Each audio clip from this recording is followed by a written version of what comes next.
Breezes, I think we can handle that, right?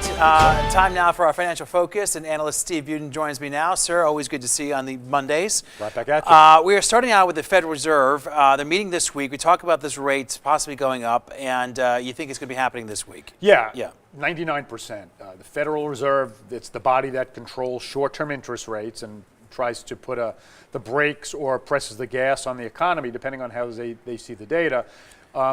The markets are pretty much priced in that the Fed will raise interest rates. Right. And basically what that means for our viewers is anybody with a credit card balance, anybody with a short-term auto loan should see their interest rates go up. The central bank passes those interest rates on to the regular banks. Prime rate, which is the basic standard, should go up to about 4.5%. So don't be surprised if you see some of your interest rate payments climb just a little bit. The interesting thing will be what's their commentary for 2018. Right.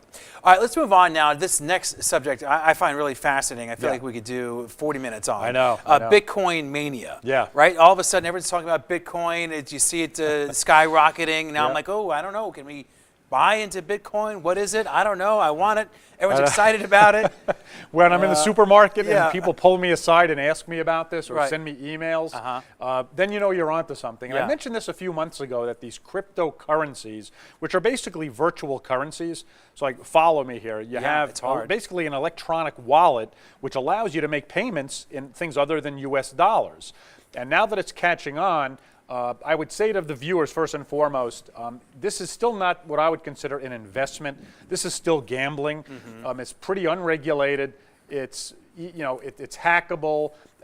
It's just not widely accepted. And I always ask the simple question when you, Todd, are willing to sell me your house and accept Bitcoin as payment, then I know we're onto something. Good point. But as of now, it's still in its infant stages, and I'm not necessarily discounting the fact that years from now, this type of electronic payment system will be accepted, but not right now. I'd stay aside right now. Yeah. You got to use caution when the idea in using it, and who knows if 5-10 years from now, if it is Bitcoin that emerges as the premier online currency, it could be some other form. But I do think perhaps maybe this is the way we are going. I would think. Yeah, it'll take some time, and there's other cryptocurrencies being developed. So as of now, for the average viewer, this is not something again, this is a gamble. If you decide to buy some Bitcoin, expect to lose the money, and if you make something on it, great. Okay, real quick, we're coming up to the end of the year. Quick year-end tax tips. Don't forget about certain things. Yeah, a couple of things.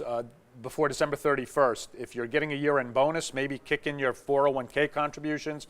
You have charity, a great time of year to make your donations. Always get receipts, but charitable donations are still popular. Union dues, moving expenses may or may not be deductible depending on your situation, but just don't forget that a lot of these things have to be claimed by December 31st. All right, as always, great advice, sir. I appreciate it. Thank you so much for your time, Steve. I appreciate it. We'll be right back.